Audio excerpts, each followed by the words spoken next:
Okay, so in the third phase, I have explained about the first exercise. Now I am entering into the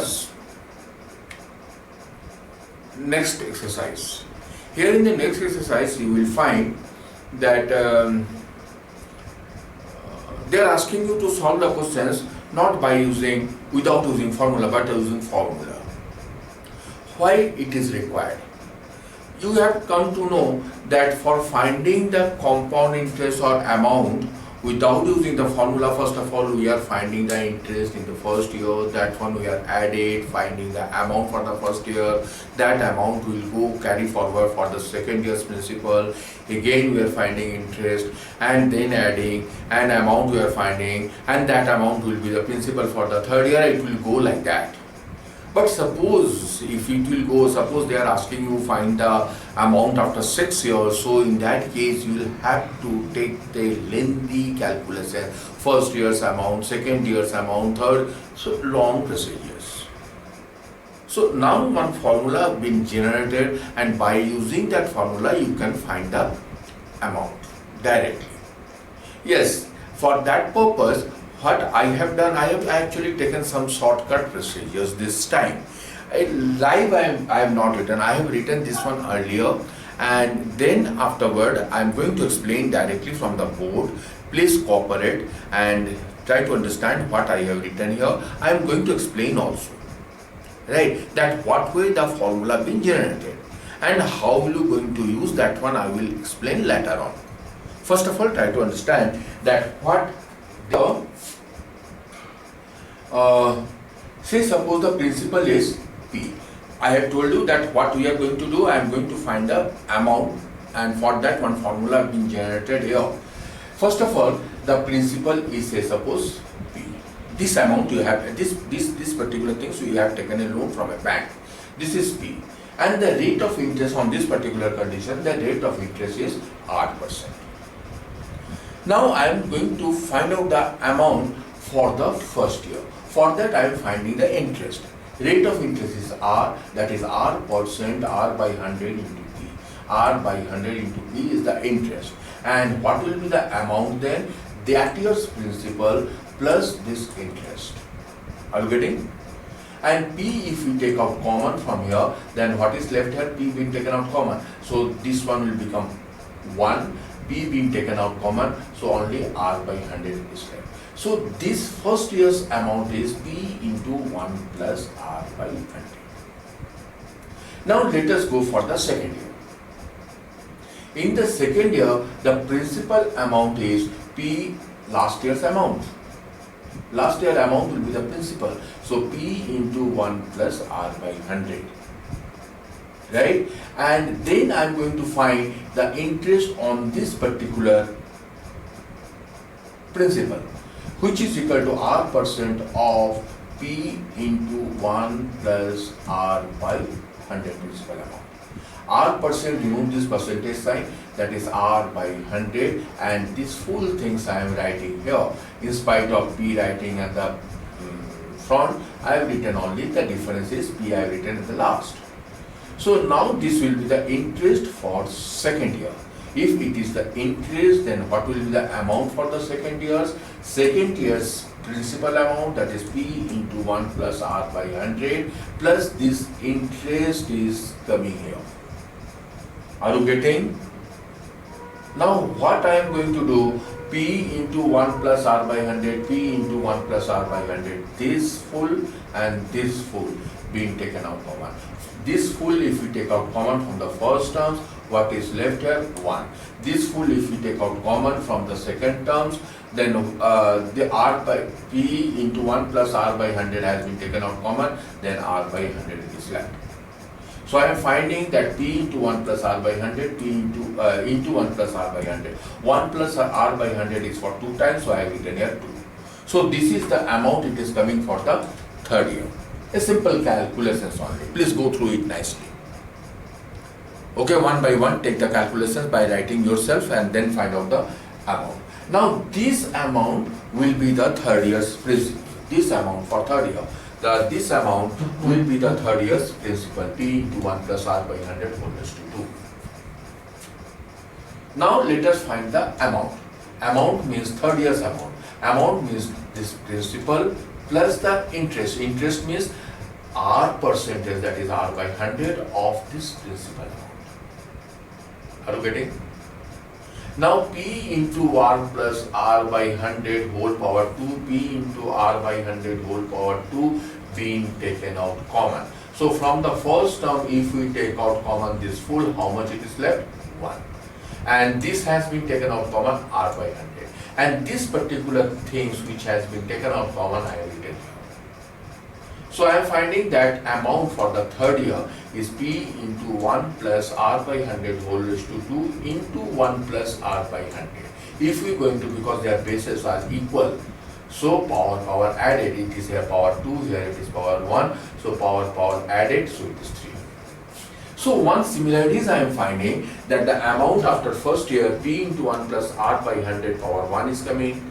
For second year the amount is coming P into 1 plus R by 100 power 2 is coming. For third year the amount is coming P into 1 plus R by 100 whole power 3 is coming. So like that way if we carry forward, so for power 3 is coming for third year, power 2 is coming for second year, then after n years what the powers will come? N. So amount is equal to P into 1 plus R by 100 whole power n. So if you have listened my explanations properly, I think doubts should not come. If it is not been clear, please go again and again. Right? This is only the now the means. Should not dump it. Okay, it will come afterwards. We shall ask the things from ourselves afterwards. I think that one will be too late for you. Anyway, now listen, one thing I am telling you, that for finding amount, I am going to rub it now.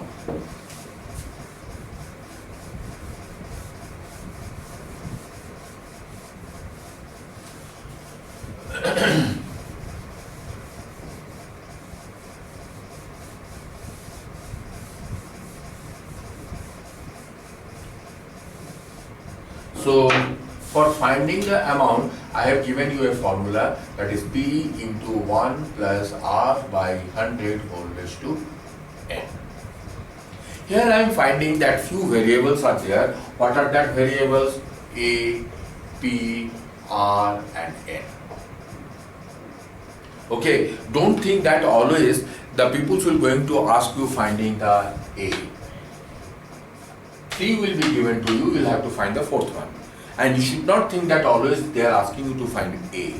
They may ask you for finding P, they may ask you R, they may ask you finding N. If suppose they are asking you to find N, then other 3 should be there as a data in your question. That is A, P, N should be there. Okay, so one by one few questions I am going to discuss. All the questions is not possible just in one class. So now one or two during this particular session, one or two questions I am going to solve. First of all, I am going to solve one question. That one is from exercise 11B, the questions number 2. 11B, the questions number 2.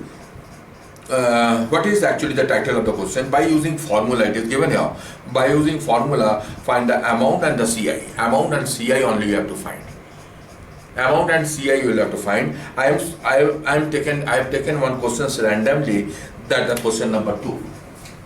Question number 2. Here principal amount is given as 10,000. And time it is given as 2 years. And rate it is given as 11%. We have to find amount and the principal. So here you should not do this way for the first term, for the second term, etc., etc. Directly we are going to take the jump of finding the amount, and the formula I have discussed, P into 1 plus R by 100 whole raised to n. Okay, so P is equal to 10,000 into 1 plus R is 11 by 100 whole raised to n is 2. And then afterwards we will have to take the calculations, and it is coming afterwards, which is equal to 10,000 into 111 by 100 into 111 by 100. These 4 zeros will cancel immediately. So now this 2 you have to multiply and it will come as 1, 1, 2, 3, 2, 1. 1, 2, 3, 2, 1. So therefore compound interest CI is equal to amount minus principal, which is equal to 1, 2, 3, 2, 1 minus 10,000, which is equal to 2, 3, 2, 1. So finally you have to write the answer something like this way. Therefore amount, they are asking you these two things, so it should be written in the index form. Amount is equal to rupees 1, 2, 3, 2, 1 and the compound interest is equal to rupees 2, 3, 2, 1 and that will be your answer.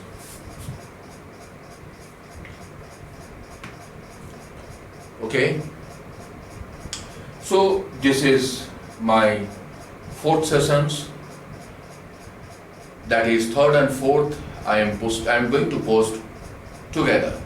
Now we'll have to wait for next class, and in the next class the next part of the compound interest we will have to solve. Now what I am asking you, that first of all you have to take the practice from exercise 11A, from not only the exercise questions but example 7 also, and from exercise 11B you have to solve up to questions number 4, up to question number 4, and similar type of these questions you'll have to find from the examples, and from there also you have to solve. Right? In the next class I'm going to discuss on words problems. Right? So till then we'll have to wait